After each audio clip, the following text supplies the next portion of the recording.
Bugün Franz Kafka'nın kült eseri Dönüşüm'deki mesajları ve karakterlerin iç dünyasında saklı gizli anlamları çözmeye çalışacağız. Bu hikayeyi zaten biliyor olabilirsiniz. Sonuçta dev bir böceğe dönüşen Gregor Samsa, modern edebiyatın en ikonik karakterlerinden biridir. Ancak bu hikayede fiziksel bir değişimin ötesinde bir şeyler olduğunu düşündünüz mü? Kafka, burada sadece bir adamın böceğe dönüşmesini mi anlatıyor? Yoksa bundan çok daha fazlasını mı söylüyor? Kafka'nın Dönüşüm romanı, modern toplumun, kapitalizmin, aile ilişkilerinin ve bireyin tüm bu karmaşık yapılar karşısındaki yalnızlığının eleştirisi olarak karşımıza çıkıyor. Hikaye şöyle başlıyor. Gregor Samsa sıradan bir günde her zamanki gibi işe gitmek üzere uyanıyor. Fakat kendini devasa bir böcek olarak buluyor. Burada hemen önemli bir detay karşımıza çıkıyor. Gregor'un ilk endişesi bir böceğe dönüşmesi değil, işe geç kalmış olması. Bu durum, Kafka'nın okura vermek istediği mesajlardan birine dair ilk ipucudur. Gregor, sabah uyanır uyanmaz fiziksel durumuna bakmadan işe geç kalma kaygısına kapılıyor. Bu, onun zihninin nasıl kapitalist düzene ve iş yaşamına hapsolmuş olduğunun bir göstergesi değil mi? Aslında burada Kafka, bizlere bireylerin nasıl iş ve sorumluluk baskısı altında kendi benliklerinden uzaklaştığını anlatıyor. Gregor'un işe geç kalmaktan duyduğu korku, onun kendine ve hayata yabancılaşmasının simgesi. Ne dersiniz? Modern toplumda da bizler zaman zaman bu tür bir durumla karşılaşmıyor muyuz? Günlük hayatın yoğunluğu, işlerin baskısı, aile sorumlulukları derken biz de kendimize yabancılaşmıyor muyuz? Gregor Samsa'nın bir sabah uyandığında kendini böcek olarak bulması sembolik bir dönüşümü temsil eder. Bu fiziksel değişim aslında Gregor'un topluma ve ailesine olan yabancılaşmasını yansıtır. Gregor, aile bütçesine katkı sağlayan kişi olduğu için ailesi tarafından değer görüyor. Ama böceğe dönüştüğünde ve bu rolünü yerine getiremez hale geldiğinde ona duyulan sevgi ve ilgi yavaş yavaş kayboluyor. Bir süre sonra aile üyeleri Gregor'un bir yük haline geldiğini düşünmeye başlıyorlar. Kafka, bu değişimle beraber modern toplumun insanın sadece fayda sağladığı sürece değerli gördüğünü vurguluyor. Bu noktada bir düşünelim, modern dünyada da benzer bir bakış açısı yok mu? Bir birey işte başarılı olduğu, para kazandığı, ailesine ve çevresine katkı sağladığı sürece kabul görüyor. Fakat herhangi bir sebepten dolayı bu katkıyı sağlayamazsa, yani ekonomik sistemin dişlileri arasından çıkarsa değersiz hale geliyor. Kafka'nın hikayesinde Gregor'un böceğe dönüşmesi aslında bu toplum yapısının bir eleştirisi olarak öne çıkıyor. Gregor Samsa'nın yaşadığı dönüşüm ve ailesi tarafından dışlanması, Karl Marx'ın yabancılaşma teorisini akla getiriyor. Marx'a göre kapitalist toplumda işçi, ürettiği üründen, emeğinden, çevresinden ve nihayetinde kendisinden yabancılaşır.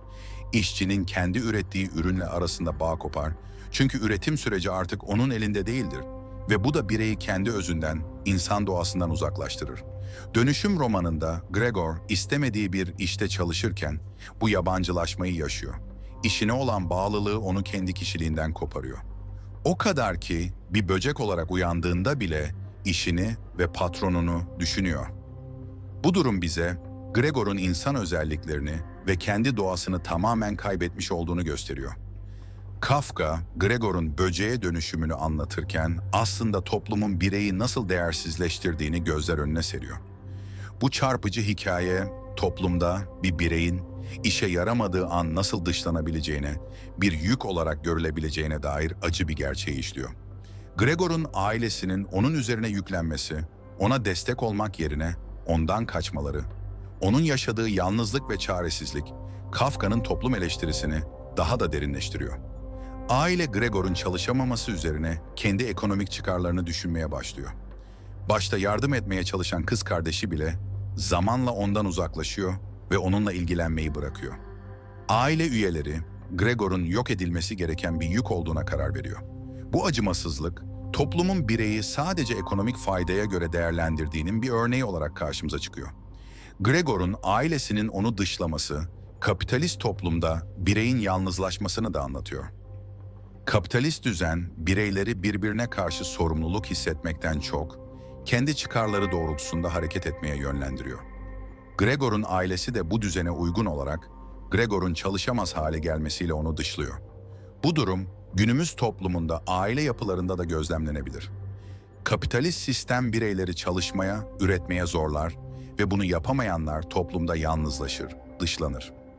Kafka'nın hikayesinde Gregor'un böceğe dönüşmesi onun topluma, ailesine ve kendine yabancılaşmasını yansıtırken, aynı zamanda çevresindeki insanların da Gregor'a karşı yabancılaştığını gösteriyor.